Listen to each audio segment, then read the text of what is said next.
Inspector Hazarilal Chaurasia साहब, मैं विनीता यादव की जमानत कराने आई हूँ। चिंगारी, पहले तो अपने दिमाग में अच्छी तरह ये बात डाल ले कि ये तेरा घर नहीं, मेरा पुलिस स्टेशन है। और यहाँ तेज आवाज में बात करने का मतलब मैं तुझे भी हवालात में डाल सकता हूँ। और हाँ, तेरी जानकारी के लिए बता दूँ, ये इंस्पेक्टर हजारीलाल चौरसिया थोड़ा दिमाग से हिला हुआ है। अगर विनीता यादव को हवालात से बाहर नहीं किया गया ना, तो जो थोड़ा सा हिला हुआ है ना, पूरा हिला के रख दूंगी मैं। अरे विनीता ने ऐसा कौन सा जुर्म किया है जो तूने उसको हवालात में बंद कर रखा है? विनीता को आज की रात हवालात के अंदर ही गुजारनी पड़ेगी। और सुन, उसने कोई मामूली अपराध नहीं किया है, अपने ही पति का सर फोड़ डाला है। उसके ऊपर इतनी खतरनाक धारा लगने वाली है ना कि विनीता यादव की जमानत नहीं होने वाली, समझी? हजारीलाल चौरसिया साहब, रात में किसी भी लड़की या फिर औरत को हवालात में बंद करके नहीं रखा जा सकता। इतना कानून तो मैं भी जानती हूँ।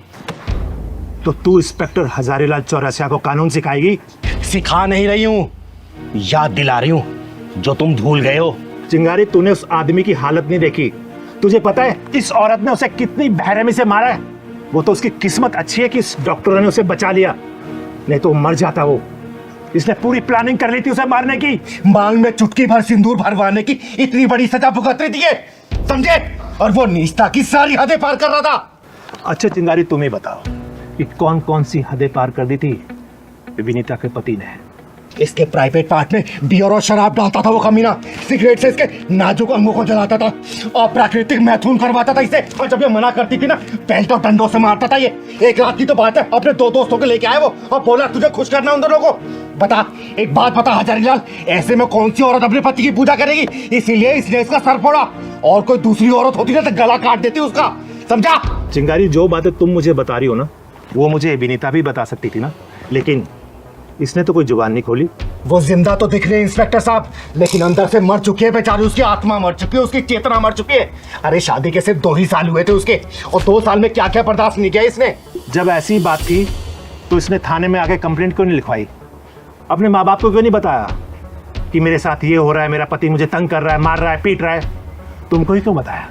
हजारीलाल जी, औरत के दिल में अगर कोई बात घर कर जाती है ना, तो शर्म बेशर्मी का जहर औरत की जिंदगी को खोखला कर देता है। और जो बात इसको अपनी सहेली और भाभी को बतानी चाहिए ना, इसने अपने बाप को बताई थी। और पता है बाप ने क्या बोला? कि बेटा, लड़का कैसा भी हो, तुझे जिंदगी उसी के साथ काटनी है। लड़का है, छोटी मोटी गलतियां कर ही सकता है। और रही बात पुलिस कंप्लेंट ना करने की ना, तो ये जो चिटकुटी चैनल है जो सेकंड हैंड मोबाइल ले गलियों गलियों में घूम रहे हैं, 2-4 हजार व्यूज के लिए किसी को बदनाम के लिए तैयार रहते हैं। और मैंने इसको कितनी बार बोला है कि तू बता तो उस कुत्ते को मैं 1 मिनट में सीधा कर दूंगी, लेकिन हर बार इसने हाथ जोड़ के बोला कि दीदी, जो चीजें पर्दा में है ना, कल अगर समाज के बीच में आई तो मैं आत्महत्या कर लूंगी। और आज इसका सब्र का बांध टूट गया और इसने उसका सिर फोड़ डाला, समझे?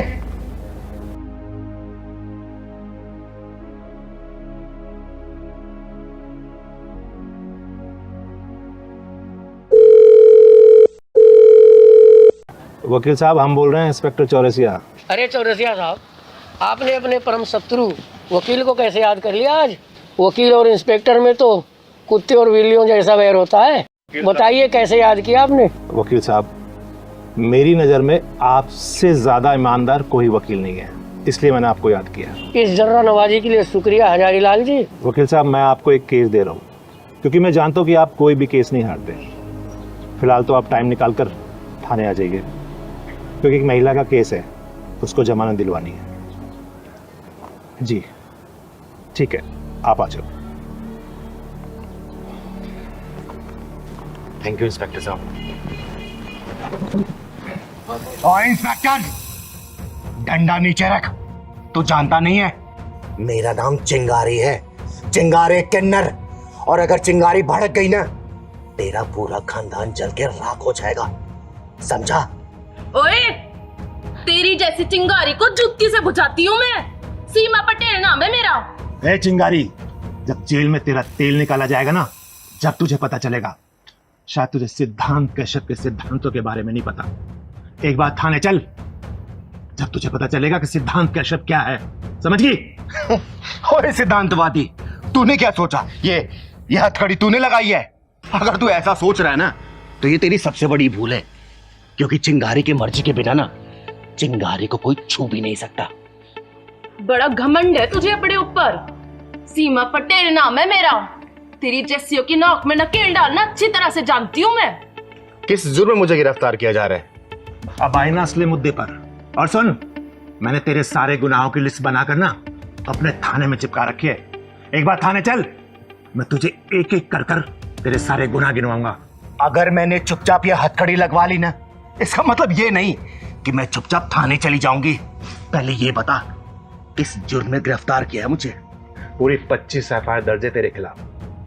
जिन जिन को तूने मारा है ना, और जिनके तूने हाथ पैर तोड़े, उन सब ने तेरे खिलाफ रिपोर्ट कराई है थाने में। समझ गई ना? अब तेरी सारी दादागिरी निकलने वाली है। सीधी तरह चल रही है या फिर पुलिस हथकंडा अपनाऊं मैं? अगर पुलिस हथकंडे पे आ गई ना तो तू अपने पैरों पे खड़ी नहीं हो पाएगी। तू क्या सोच रहा है इंस्पेक्टर? तू चिंगारी को थाने ले जा पाएगा? चिंगारी को चाहने वाले हजारों लाखों में हैं। रास्ता जाम हो जाएगा। फोर्स बुलानी पड़ेगी रास्ता खुलवाने के लिए। सिद्धांत सर, यो चिंगारी तो नेताओं की भाषा में बात कर रही है हमसे।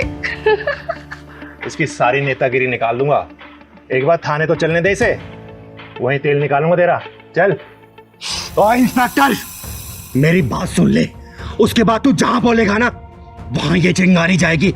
और मैंने उन हरामियों के हाथ पांव क्यों तोड़े हैं ना, अगर तेरी बहन, बेटी या फिर बीबी को कोई हरामजादा छेड़े या फिर उसके साथ मनमानी करे तो तू क्या करेगा? बोल, क्या करेगा? उसके हाथ पांव तोड़ेगा या फिर पूजा की थाली लेके आरती उतारेगा उसकी कि भाई तूने बहुत अच्छा काम किया है इसलिए मैं तेरी आरती उतार रहा हूं? बोल, मारेगा या फिर आरती उतारेगा? कानून किस लिए बना है? कानून से सजा दिलवाऊंगा उसको। वाह वाह इंस्पेक्टर, कानून और कानून के रखवाले। जहां पे वारदात होती है ना, वहां ना तो कानून होता है और ना ही कोई कानून का डर और ना ही कोई कानून का रखवाला। वहां पे होती है डरी हुई, सहमी हुई, घबराई हुई लड़की और हवस से भरे सुअर आराम के पिल्ले। उन लोगों को सजा दिलाने के बजाय मैं उन लोगों को यह बोलती कि भैया रुक जाओ, मैं पुलिस स्टेशन जाके पुलिस बुला के लाती हूँ, तब तक मेरा इंतजार करो। नहीं, चिंगारी नाम है मेरा, चिंगारे किन्नर। वही चीर फाड़ के फैसला कर देती हूँ, इंतजार नहीं करती मैं किसी का, समझे? शायद तुझे कानून की ताकत का अंदाजा नहीं है चिंगारी।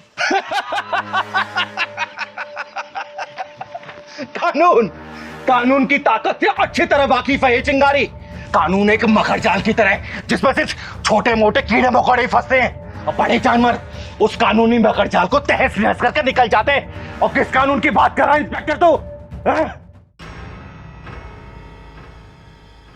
इंस्पेक्टर, बलात्कार की शिकार लड़की जब मर जाती है ना, तो पोस्टमार्टम में उसका शरीर को चीर फाड़ दिया जाता है और वहीं पर अगर उसको कर्मी को थोड़ी सी भी खरोच आ जाए ना, तो उसे पूरा इलाज दिया जाता है, उसका पूरा ख्याल रखा जाता है और फिर शुरू होता है ये कानूनी नाटक जो कि 10-15 साल लगा ही देता है। और उस बीच में उस शर्मनाक घटना को याद करके लड़की के माँ बाप पल पल रोते हैं, तड़पते हैं। इंस्पेक्टर सिद्धांत कश्यप जिस कानून की बात कर रहा है ना, अगर वो कानून सही तरीके से जांच करवाए तो आधे से ज्यादा बेकसूर जेल में बंद मिलेंगे और कसूरवार बाहर घूम रहे होंगे। इसलिए चिंगारी ने अपनी अदालत बना रखी है, अपना कानून बना रखा है। और चिंगारी की अदालत में तारीख नहीं, सजा मिलती है, वो भी सजा ऑन द स्पॉट। चिंगारी मरने से नहीं डरती और नहीं मारने से डरती है। चिंगारी सिर्फ डरती है तो हारने से डरती है, समझा? सीमा, मुझे लगता है कि हम किसी गलत घर में आ गए। ये चिंगारी का घर नहीं है, चलो यहां से। सही कह रहे हैं सर आप। मैंने भी किसी से सुना था कि चिंगारी इंदौर चली गई है अपनी गुरु माँ के पास।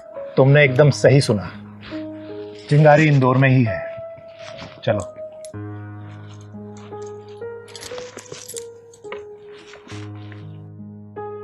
दीदी कहाँ चल रहे हैं?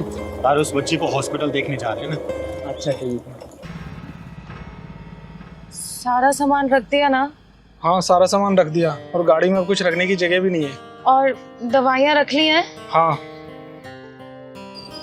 दीदी स्कूटी को रोक दिया। पहलवान, वो देख, लगता है ये दोनों अपने माँ बाप को वृद्धाश्रम छोड़ने जा रहे हैं। अरे दीदी कहीं घूमने जा रहे होंगे, कहीं दर्शन करने जा रहे होंगे। बेटा, घूमने जाने वाले ना ऐसे रोते नहीं है। वो देख, उसकी माँ कैसे रो रही है। अरे राधिका, अब रोना धोना छोड़ो, जो भी हमारे साथ होगा देखा जाएगा। मेरा मन नहीं कह रहा है जी, ये जो कुछ भी हो रहा है ये ठीक हो रहा है क्या? अरे सब ठीक हो रहा है, मैं हूं ना, चिंता काहे को करती हो? आज इन दोनों को सबक सिखा के दम दूंगा। जिस पेड़ की छाव में रहकर तुम लोग बड़े हुए हो, उसी पेड़ को काट के सूखने के लिए डालने जा रहे हो तुम लोग। आप गलत समझ रही हैं। ये हम दोनों को छोड़ने के लिए नहीं जा रहे हैं, बल्कि हम दोनों इन दोनों को आश्रम छोड़ने के लिए जा रहे हैं। क्या? हाँ, ये हमें छोड़ने नहीं जा रहे, हम इन्हें छोड़ने जा रहे हैं। माफ करना मुझे, गलतफहमी में आके मैंने आपके साथ बदतमीजी की। माफ करना मुझे। मेरा नाम चिंगारी है, चिंगारी किन्नर, और समाज की बिगड़ी सोच को सुधारने का काम करती हूँ मैं। ये मेरा इकलौता बेटा आकाश और ये मेरी बहू आकांक्षा। दरअसल हम दोनों बूढ़ा बूढ़ी इन दोनों की आंखों में खटक रहे थे, हमारी बहू हमें घर से अलग रहने के लिए कह रही थी। और इससे पहले कि ये हमें अपने घर से अलग करें, हमने इन दोनों को घर से अलग करने का फैसला कर लिया। अरे ये घर मेरा, ये गाड़ी मेरी, कमाई सब कुछ मेरा है, और मेरी कमाई पर अगर अपना कोई हक जताए, ये मुझे मंजूर नहीं है बिल्कुल। मम्मी पापा हमें माफ कर दीजिए, आप जैसा कहेंगे हम वैसा करने के लिए तैयार हैं। वेरी गुड, तो गाड़ी में बैठो और जाओ। तुम्हारा आश्रम में रहने का पूरा इंतजाम कर दिया गया है और वहाँ के इंचार्ज से मेरी बातचीत हो चुकी है। तुम्हें रहने में कोई भी तकलीफ नहीं होगी। वाह वाह, बिल्कुल सही फैसला आपका। ये औलादे अपने आप को समझती क्या है और माँ बाप को क्या समझती हैं? बेसहारा या फिर लाचार? अरे नकलमंदों, कौन समझाए कि माँ बाप कभी लाचार और बेसहारा नहीं होते। अरे इन औलादों को माँ बाप के सहारे की जरूरत पड़ती है, लेकिन माँ बाप अपने दम पे खड़े होते हैं। ये औलादे जो होती है ना, माँ बाप के बिना एकदम चल भी नहीं सकती और अपने पैरों पे खड़ी भी नहीं हो सकती। चिंगारी जी, हमारी हिम्मत की दीवारें अभी इतनी जर्जर नहीं हुई कि कोई हमारे जज्बातों की छतों को रौंद कर चला जाए। जिनके चलने के लिए हमने रास्तों से कांटे हटाए, वही हमारी राहों में गड्ढा खोदने चले थे। माँ जी, बिल्कुल सही डिसीजन आपका। इससे बहुतों को सीख मिलेगी कि आजकल बच्चे माँ बाप को आश्रम नहीं भेज रहे, बल्कि माँ बाप अपने बच्चों को आश्रम भेज रहे हैं। दीदी, इन्होंने तो उल्टी गंगा बहा के दिखा दिया। सही कह रहा है पहलवान, आज तक तो सबने सीधी गंगा बहती हुई देखी होगी और इन दोनों ने तो उल्टी गंगा ही बहा दी। मजा आ गया भाई। पापा हमें माफ कर दो, हम वहाँ पर नहीं रह सकते हैं। वहाँ का एटमॉस्फेयर हमें सूट नहीं करेगा। अच्छा, तो जो बेटे अपने माँ बाप को आश्रम में भेज देते हैं, उन बेटों को ये समझ नहीं आता क्या कि वहाँ का एटमॉस्फेयर भी उनके माँ बाप को सूट नहीं करेगा? है बेटा, जो डिसीजन मैंने ले लिया है ना, अब मैं उससे पीछे हटने वाला नहीं हूँ। गाड़ी में सामान पैक रखा है तुम्हारा, बैठो और फुर हो जाओ। जाओ। और राधिका, आज हम एक बहुत सुंदर सी मूवी देखने के लिए चलेंगे और उसके बाद साथ में बैठकर किसी रेस्टोरेंट में अच्छा खाना भी खाएंगे। अभी तक हम अपने बच्चों के लिए जीते रहे हैं और अब हम अपने लिए जिएंगे। पैसा अपने ऊपर खर्च करेंगे राधिका। हाँ चिंगारी जी, आपका बहुत बहुत शुक्रिया कि आप हमारी तरफ से बोली। बहुत बहुत शुक्रिया चिंगारी जी। इसमें धन्यवाद की कोई बात नहीं है। आप लोगों ने जो पहल की है ना, देखना समाज बहुत हद तक सुधरेगा। और हाँ, आज तक तो माँ बाप को वृद्धाश्रम जाते हुए देखा होगा ना, इस बार जरा तुम लोग एक्सपीरियंस करके आओ, समझे? चल पहलवान।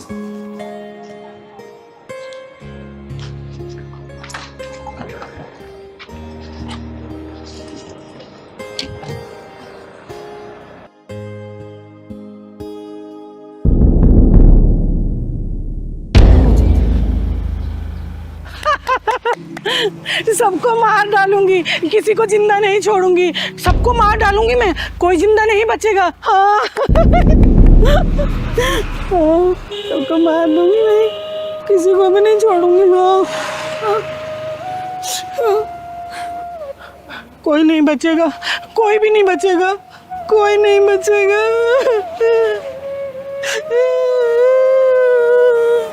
दीदी आप चलो यहाँ से, ये औरत मुझे पागल लग रही है, कहीं हमारे पत्थर न मार दे। नहीं साक्षी बेटा, ये औरत पागल कम घायल ज्यादा लग रही है। इसके गम के समंदर की गहराई में उतर के देखने की कोशिश करते हैं कि कितना गम भरा है इसके अंदर। चल तो। दीदी आप ना हर किसी की गहराई नापने लग जाती हो। अभी तो हमें डंडा पड़ा है, अब लग रहा है पत्थर खाने का भी इरादा है। हाँ ना बेटा, देख कितनी दुखी लग रही है। हाँ, आपको ना राह चलते बसोड़ी में टंग अड़ाने की आदत सी पड़ गई है। खैर, आप किसी की बात मानती कहाँ हो जो मेरी मानोगी। अब चलो। मेरे पास मत आना, मैं कह रही हूँ मेरे पास मत आना। मैं तुम्हारा मैं सर फोड़ दूंगी, मार डालूंगी। जाओ जाओ। अम्मा, मैं आपके बच्चे जैसी हूँ ना। खबरदार, मुझे अगर दोबारा माँ बोला तो आंखें नोच लूंगी मैं तेरी। बड़ा है माँ बोलने वाला। दीदी ये तो बड़ी खूंखार लग रही है, आप चलो यहाँ से, चलो। नहीं साक्षी बेटा, इनको मैं ऐसी हालत में छोड़कर कहीं भी नहीं जा सकती। अम्मा, आपको भूख या फिर प्यास लगी है क्या? दूर हट, मुझे कुछ नहीं खाना, कुछ नहीं पीना मुझे। तू है कौन? क्या नाम है तेरा? अम्मा, मेरा नाम चिंगारी है, चिंगारी किन्नर। और आपका नाम क्या है? मेरा नाम हाँ, याद आ गया। मेरा नाम राधा था और मेरे दो बेटे थे, दो बहुएं भी थी और छोटे पोता पोती भी थे और एक मेरी जवान बेटी भी थी। मार डाला मेरे सारे परिवार को, मेरी आंखों के सामने मार डाला। कोई नहीं बचा, मार डाला सबको। अम्मा, आप कहाँ से आई हैं? रहती कहाँ हैं आप? मैं कौन हूँ? मैं कहाँ से आई हूँ? हाँ, याद आ गया। वो पड़ोसी देश है ना, मैं वहाँ की रहने वाली थी। घर के आगे मंदिर बनवाना भारी पड़ गया। मेरे बच्चों को मेरे सामने मार डाला, काट डाला मेरे बच्चों को। मेरी जवान बेटी की इज्जत मेरी आंखों के सामने लूट ली। मैं चीखती रही, चिल्लाती रही, उनको बिल्कुल भी तरस नहीं आया। सब खत्म हो गया, सब बर्बाद हो गया, मेरा कुछ नहीं बचा। साक्षी बेटा, इनके जैसे ना जाने कितने लोग सीने में दर्द छुपाए हुए तर भटक रहे होंगे पागलों की तरह। अरे कहाँ गया ईश्वर, कहाँ गया अल्लाह? पड़ोसी देश में मेरे जैसे ना जाने कितने लोग मार दिए गए, काट दिए गए। अम्मा, यहाँ आप कहाँ रह रही हैं? अरे मैं तुम्हें कब से ढूंढ रहा हूँ, तुम यहाँ खड़ी हो। अरे क्या कर रही हो यहाँ तुम? चल मेरे साथ। अरे मैं कब से ढूंढ रहा हूँ तुझे। आप कौन है साहब? ये मैं मेंटल हॉस्पिटल का कर्मचारी हूँ। ये भागकर यहाँ आ गई है, मैं इसे लेने के लिए आया हूँ। बहुत दुखियारी है बेचारी।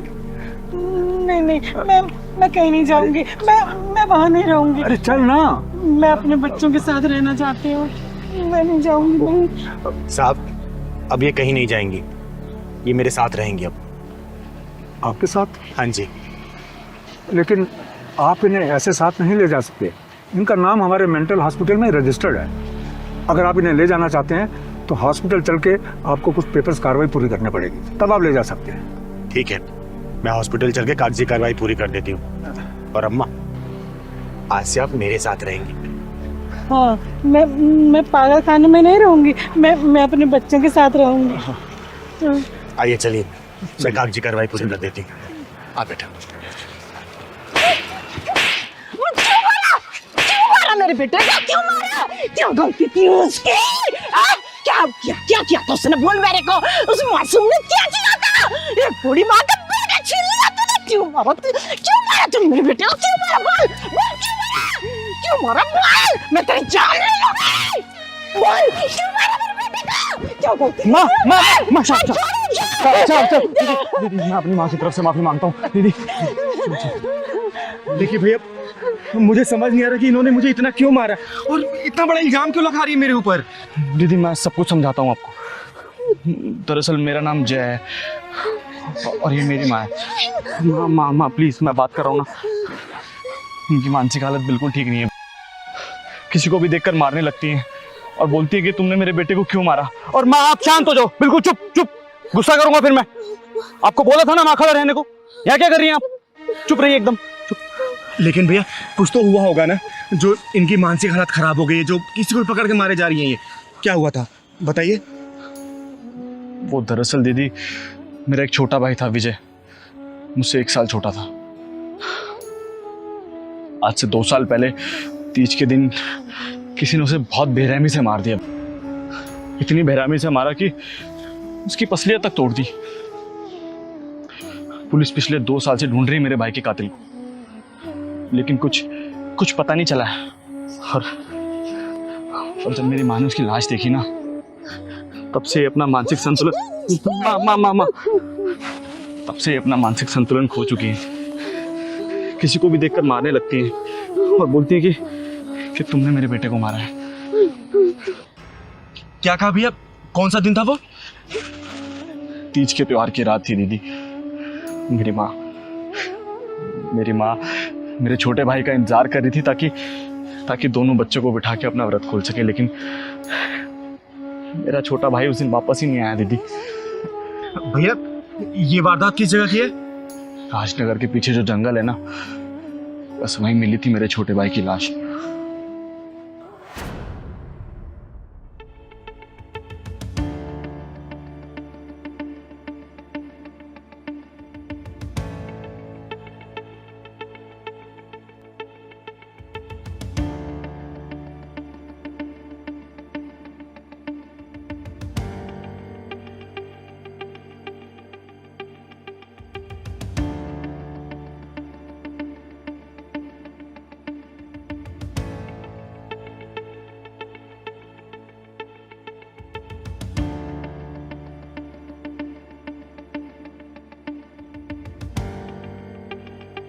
अरे कौन? बचाओ बचाओ बचाओ, छोड़ो मुझे, छोड़ो, चल सांस मत लिए, क्या लेके घूम रहे हो? क्या है? बचाओ मुझे कोई।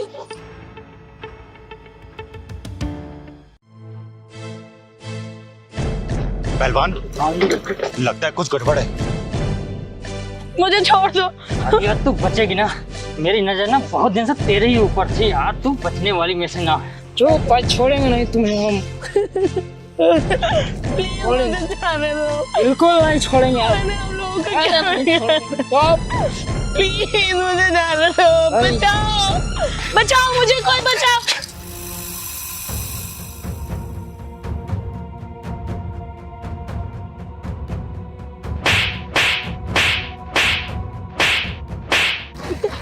साले कमीने कुत्ते, आज उस माँ की कोख चूड़ी हो जाएगी। इस कोख से तो पैदा ही है, और ये चिंगारी का हाथ है। चिंगारी का हाथ है मतलब फांसी का फंदा।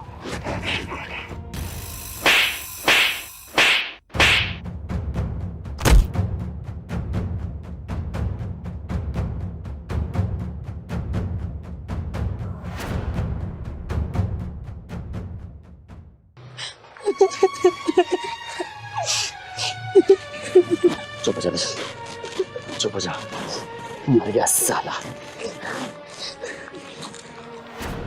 माँ जी, मेरा नाम चिंगारी है, चिंगारी किन्नर, और आपके बेटे को मैंने ही मारा। माँ जी, आपका बेटा ना एक बेचारी लड़की के साथ दुष्कर्म करते हुए पकड़ा गया था। अगर मैं सही समय पे नहीं पहुंचती ना, तो वो उसके साथ दुष्कर्म कर चुका होता। 2 लड़के थे वो, एक लड़का तो भाग गया साला, लेकिन आपका बेटा मेरे हाथ चढ़ गया, इसलिए मैंने उसे मार मार के जान से मार दिया। और माँ जी, अगर आपकी नज़र में अपराधी हूँ ना, तो आप मुझे जो भी सजा देना चाहे आप दे सकती हैं, मैं उस तरफ नहीं करूँगी। लेकिन माँ जी एक बात सोचिएगा ज़रूर, अगर उस लड़की की जगह आपकी बेटी होती और मेरी जगह आप होती, तो आप क्या करती?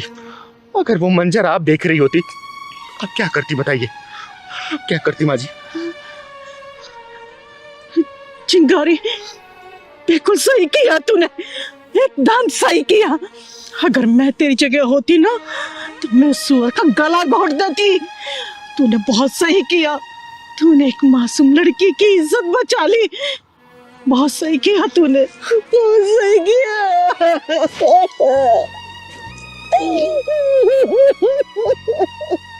माँ जी, संभालिए अपने आप। देखिए, मैं आपकी गुनहगार तो जरूर हूँ, लेकिन मैंने किसी घर की इज्जत भी बचाई है, एक लड़की की लाज बचाई है मैंने। माँ जी,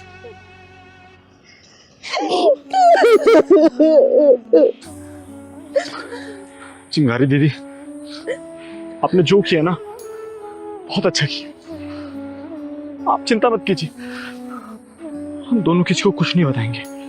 माँ, आपका एक ही बेटा है, एक ही बेटा है इनका बस।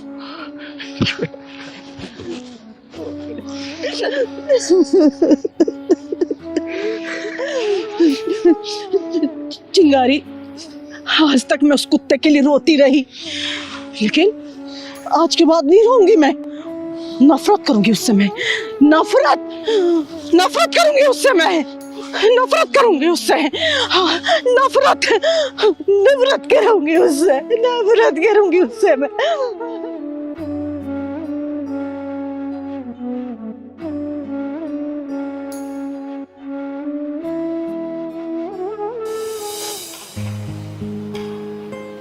ज्योति बेटा, मजा आ गया, खाना बहुत बढ़िया बनाया तुमने। थैंक यू दीदी। Thank you. ये खाना बनाया है, दाल में कितना नमक है, और ये चावल देख कैसे बनाए तूने। तुझे खाना बनाने नहीं आता? अरे मायके वालों ने कुछ सिखाया है या नहीं? अरे कम से कम तुझे खाना बनाना तो सिखा देते। अरे सुनीता जी, खाना तो अच्छा बनाया है इसने। अरे चिंगारी जी, आप एक मिनट रुकिए। तुझे मेहमान की इज्जत करनी नहीं आती है? ऐसा खाना खिलाते हैं मेहमान को?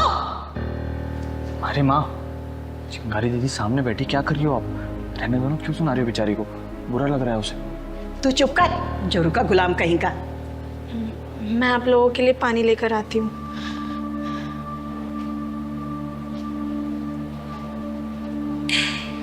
सुनीता जी, मैं आपको बहुत कुछ बोलना चाहती थी, लेकिन आपकी बहू के सामने मैंने कुछ बोला नहीं। ये क्या तरीका अपनी बहू से बात करने का है? एक बात बताइए, जब आप खुद अपनी बहू की इज्जत नहीं करेंगी तो आपकी इज्जत क्या करेगी? बोलिए ना, ये कोई तरीका है क्या? घर में आए मेहमान के सामने बहू को सुना दिया। चिंगारी जी, इसकी शादी को ना 3 साल हो गए और अभी तक इसे खाना बनाने नहीं आया। अरे ऐसी बहुओं को ना अगर सर पे चढ़ा लो ना तो ये किसी काम की नहीं रहती है। इन्हें तो पैर के नीचे दबा के रखना चाहिए। बस सुनीता जी, बस। आप जैसी सास की जो मानसिकता होती है ना, वही घर में कलेश छटकाना बनती है। बहुओं को जब पैर की जूती समझेंगे तो सिर का ताज कहाँ से बन पाएंगे? बताइए ना। अरे बहुओं को तो प्यार से रखा जाता है, बेटी की तरह रखा जाता है, दिल में रखा जाता है, लेकिन आप सिर्फ जूती के नीचे रखेंगी तो आपको इज्जत नहीं देगी। 4 लोगों के बीच में आपकी इज्जत उतारेगी वो, समझे? इज्जत पाने के लिए ना सबसे पहले इज्जत देना पड़ता है। अरे ये तो उसकी शराफत थी जो उसने मेरे सामने आपको जवाब नहीं दिया। याद रखना, अगर आपकी ऐसी आदत रही ना तो 4 लोगों के बीच में आपकी इज्जत भी यही उतारेगी। फिर आप ढिंढोरा पीटते रहना तो मेरी बहू ऐसे आगे घर में कलेश कर दिया, घर को बांट दिया। देखिए सुनीता जी, इज्जत चाहिए ना तो सबसे पहले बड़ों को इज्जत देना पड़ता है छोटों को, तभी छोटे बड़ों को इज्जत देते हैं। और एक बात बताइए, आपकी खुद की भी बेटी है ना जिसके अगले साल शादी है, अगर जाके वो ससुराल में इसी तरीके से करेगी तो आप क्या करेंगी? जब उसकी सास इस तरीके से व्यवहार करेगी तो अपनी बेटी की बात मानेंगी ना, हैं? फिर आप उसके साथ से लड़ना शुरू कर देंगे, बेटी को घर बुला लेंगे, तलाक करवा देंगी। देखिए, लोग कहते हैं ना कि बहुएं घर तोड़ती है, बहुएं घर नहीं तोड़ती। सबसे पहले सास घर में कुछ ना कुछ ऐसी हरकतें करती है, तभी बहुएं मजबूर होकर जाकर उनका अपना भांडा फोड़ती है। देखिए सुनीता जी, जब इंसान रोज एक ही काम करता है ना तो कुछ ना कुछ चीज़ें ऊपर नीचे हो ही जाती हैं। कभी नमक ज़्यादा होगा, कभी तेल ज़्यादा हो गया। इसका मतलब ये थोड़ी कि हम उसको 4 लोगों के बीच में सुनाना शुरू कर देंगे। उसने मेहनत से ही कम से कम 1.5-2 घंटे लगाए ना खाना बनाने में। उसने जानबूझ को तो नमक ज़्यादा कम नहीं किया ना, है? देखिए, बहू को जब प्यार से रखेंगी ना तो बहू बेटी बन के रहेगी, लेकिन बहू को अगर पैरों के नीचे दबा के रखेंगी ना, आजकल की बहुएं नहीं है कि सुन लेंगी। अभी 3-4 दिन पहले की बात है, मैं मिश्रा जी के यहाँ गई थी। वहाँ पे उनकी बहू ना चाय लेके आई थी, मिश्रा जी की वाइफ को चाय दी। जैसे वो चाय देने गई, चाय का कप नीचे गिर गया, टूट गया। बहू घबरा गई, क्या पता सास मेरे को डांटेंगी, मारेंगी। उसने हाथ जोड़ के माफ़ी मांग ली। पता उनकी सास ने क्या बोला? अरे बेटा, तेरे से कप नहीं गिरा है, वो तो मैं ठीक से नहीं पकड़ पाई इसलिए कप गिर गया। इसका मतलब समझी, गलती करने वाला नहीं, गलती को माफ़ करने वाला बड़ा होता है।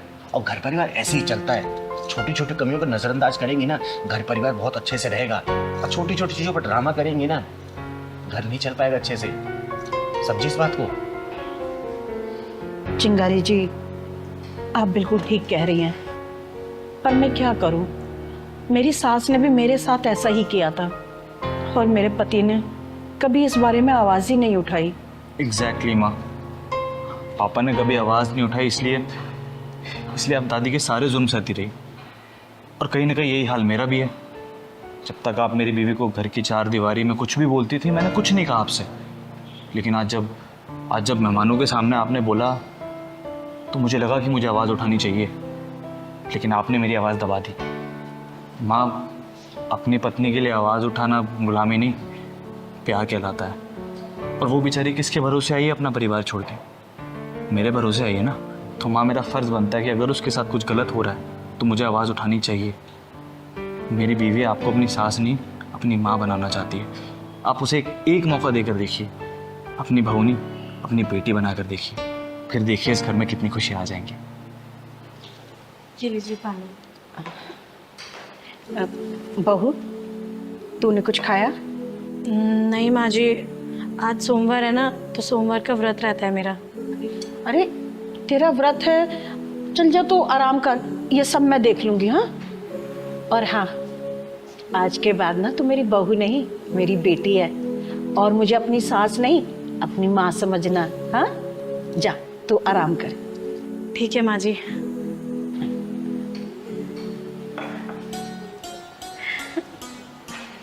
हाँ सुनीता जी, जब सास अपनी बहू को बेटी मानने लग जाएगी ना, तो देखिएगा हर बहुएं अपनी सास को मां मानना शुरू कर देंगी। ठीक है, चलिए अब खाना खाइए।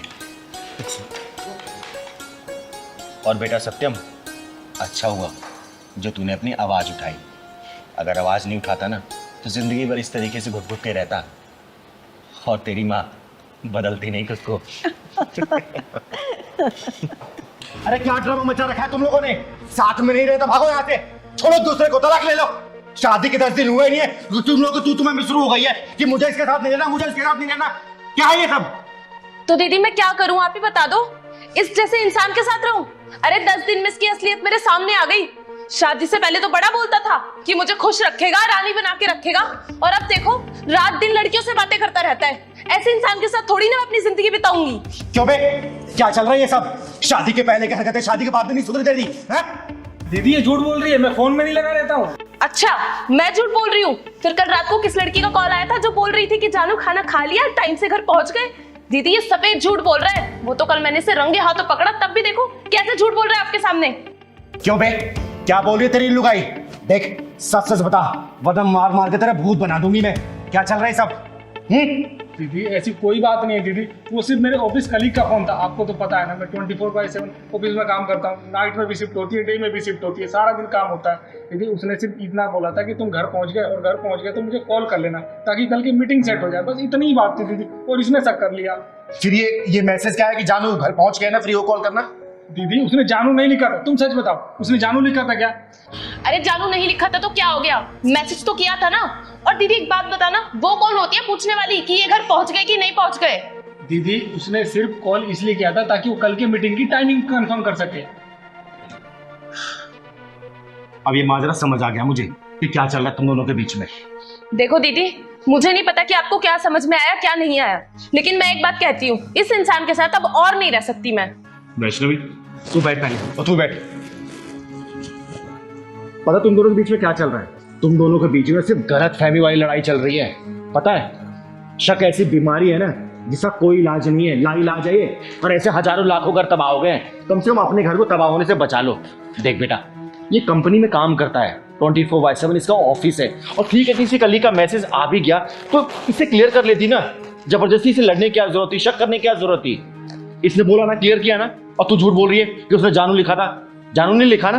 देख मैं जानती हूँ, जो पत्नियां होती है ना अपने पति को किसी का शेयर नहीं कर सकती हैं, उसका किसी लड़की के साथ हंस के बात करना भी पसंद नहीं आता।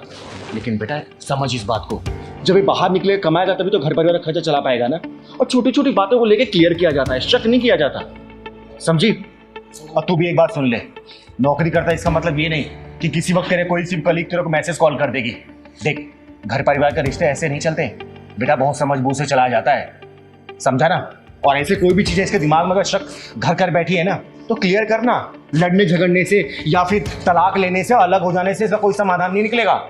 10 दिन हुआ तुम्हारी शादी को, जग को मत हंसवाओ, समझे? वैष्णवी बात समझ इसको। हाँ दीदी, आप बिल्कुल ठीक कह रही हो, मुझे इन पे ऐसे शक नहीं करना चाहिए। लेकिन आप ही बताओ ना, मैं इनसे बहुत प्यार करती हूँ, और ऐसे रात रात में लड़कियों का कॉल आता है तो मुझे परेशानी होती है। लेकिन आपने हमें समझाया, उसके लिए बहुत बहुत थैंक यू। वरना तो हमारा परिवार बिखर ही जाता। लेकिन आइंदा से मैं ध्यान रखूंगी, अगर कोई भी ऐसी बात होगी तो मैं इन पे शक नहीं करूंगी, ना इनसे लड़ाई करूंगी, बैठ के इनके साथ क्लियर करूंगी। दीदी आपका बहुत बहुत धन्यवाद, जो आपने इसके दिमाग से सब जैसी लाइलाज बीमारी को दूर किया। देखो, तुम दोनों की नई नई शादी हुई है ना, एक दूसरे का प्यार साझा करो ना, प्यार बांटो, वक्त गुजारो, बाहर घूमने जाओ। ये छोटी छोटी बातों पर लड़ाई झगड़ा करना, रूठ जाना, फिर खाना ना खाना, घर से बाहर निकल जाना, ये सब गलत है, समझे ना? आगे से मैं सुन ना लूं। और बेटा तुझे बहुत अच्छे से ध्यान रखना है, ठीक है? चल जा, मेरे चाय बना के लेना। और तू, उसके सामने मैंने तुझे डांटा नहीं जाता, आगे से अगर ऐसी गलती किया ना बहुत मारूंगी तुझे, समझा? भाई पहलवान, मजा आ गया, बहुत अच्छी कॉफी बनाई तूने, सिर का दर्द बिल्कुल गायब हो गया। दीदी मैं तो रोज ही अच्छी बनाता हूँ, आपको पता नहीं, कभी कभी अच्छी लगती है, तो कब रख के आ रहा हूँ दीदी। अच्छा ठीक है, जा रख के। दीदी दीदी हमें बचा लो दीदी, दीदी हमें बचा लो, हमें बचा लो दीदी, अरे क्या हो गया? दीदी हमें बचा लो। पहले बैठो बैठो बैठो, क्या बात है? कोई पीछे पड़ा है क्या? दीदी दीदी हमें बचा लो दीदी। हाँ हाँ दीदी हमें बचा लो दीदी। अरे बात क्या है, बताओगे मुझे साफ साफ, क्या हो गया है? हैं? बताओ मुझे। हम दोनों ना भाग कर आए हैं। हाँ दीदी हम दोनों भाग कर क्या आए? भाग कर क्या है? क्या मतलब? दीदी हम दोनों कानपुर के रहने वाले हैं और एक दूसरे से बहुत प्यार करते हैं। तुम दोनों को यहाँ का पता किसने दिया? मेरे बारे में कैसे जानते हो तुम लोग? दीदी आपके बारे में कौन नहीं जानता, दीदी आप ही हम दोनों की आखिरी उम्मीद हो। हम बहुत आशा के साथ यहाँ पर आए हैं दीदी, हमें बचा लो, हमारी मदद करो दीदी। देखो साफ साफ मुझे बात बताओ, बात क्या है? पहलवान बेटा 2 गिलास पानी लेके आ।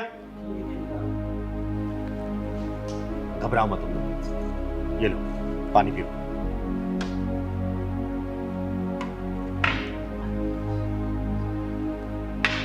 अब मुझे साफ साफ बताओ, क्या बात है? दीदी हम दोनों कानपुर के रहने वाले हैं और एक दूसरे से बहुत प्यार करते हैं, लेकिन हमारे घर वाले हमारी शादी कराने के लिए राजी ही नहीं है। मेरे पापा किसी और से मेरी शादी कराना चाहते हैं। एक बात बताओ, तुम दोनों ने अपने घर वालों से बात की? बहुत बार की दीदी, बहुत बार बताया, लेकिन बीच में हमारी कास्ट आ जाती है। अब मैं ठहरी कलेक्टर की बेटी और ये छोटे से किसान का बेटा, मैं क्या करूं दीदी, मेरी कुछ समझ नहीं आ रहा। मैंने पापा को बहुत बार समझाने की कोशिश की कि पापा मैं इससे बहुत प्यार करती हूँ, इसके बिना नहीं रह सकती, लेकिन अगर पापा की मर्जी के खिलाफ जाके शादी की तो उनकी रेपुटेशन खराब हो जाएगी, इसलिए वो मेरे जबरदस्ती किसी और के साथ शादी कराना चाहते हैं। देखो तुम लोग घबराओ मत, अगर तुम दोनों एक दूसरे से सच्चा प्यार करते हो ना, तुम दोनों की शादी मैं करवाऊंगी, लेकिन उससे पहले ना घर वालों से बात करना बहुत जरूरी होगा मुझे, तुम्हारे घर वालों से भी और तुम्हारे घर वालों से भी। देखो तुम लोग चिंता मत करो, और समझ ही नहीं आता है ये समाज वालों को हो क्या गया है, हर चीज में जात क्यों लेके आते हैं। एक बात बताओ, जब तुम पैदा हुई थी तो तुम्हारे माँ बाप ने पूछा था क्या नर्स से कि तुम्हारी जात क्या है? या फिर तुम्हारे पापा ने जो मिठाइयां बंटवाई थी उस हलवाई से पूछा था कि तुम्हारी जात क्या है? हैं? बताओ ना, नहीं पूछा था ना? तो फिर ये जब तुम अपना फैसला खुद लेना चाहती हो, बड़ी हो गई हो, बालिक हो, तो फिर इसमें जात कहां से आ गई? देखो बेटा तुम दोनों परेशान मत हो, तुम दोनों घर वालों से बात मैं करूंगी, अगर मुझे जरूरत पड़े ना मैं वहां पे चलूंगी भी, कानपुर मना लूंगी, लेकिन हमेशा एक बात याद रखना, सोच समझ के शादी करना, जिंदगी भर निभाना पड़ेगा, क्योंकि इसमें चिंगारी की इमेज की बात है, समझे? दीदी मैं भले एक छोटे से किसान का बेटा हूँ, लेकिन जितना कमाता हूँ अपनी मेहनत और लगन से कमाता हूँ, मैं उतने में इसको बहुत खुश रख सकता हूँ दीदी। भैया इतना मत घबराओ, आप दोनों सही हो ना तो चिंगारी दीदी सब सही कर देंगी। सही कह रहा है पहलवान तू, और तुम दोनों घबराने की बिल्कुल जरूरत नहीं है, तुम दोनों के घर वालों से मैं खुद बात करूंगी। नहीं दीदी प्लीज आप ऐसा मत करना, हमारे घर वाले तो हमारे जान के पीछे पड़े हुए हैं, हम जैसे तैसे बचते बचाते आपके पास आए हैं, अगर आप उनसे बात करोगे ना तो हमारे बारे में उन्हें पता चल जाएगा। तुम दोनों डरो मत, तुम लोग चिंगारी की शरण में आए हो, और चिंगारी के शरण में आए हुए का बाल भी बाका नहीं कर सकता कोई, समझे? मैं अपने तरीके से बात करूंगा उन दोनों से, ठीक है? तुम लोग परेशान मत हो, शांत हो, रिलैक्स हो जाओ। पहलवान जा चाय लेके, मैं हूं ना, सब कुछ मैं संभाल लूंगी, और तुम दोनों की शादी भी मैं ही करवाऊंगी। समझे?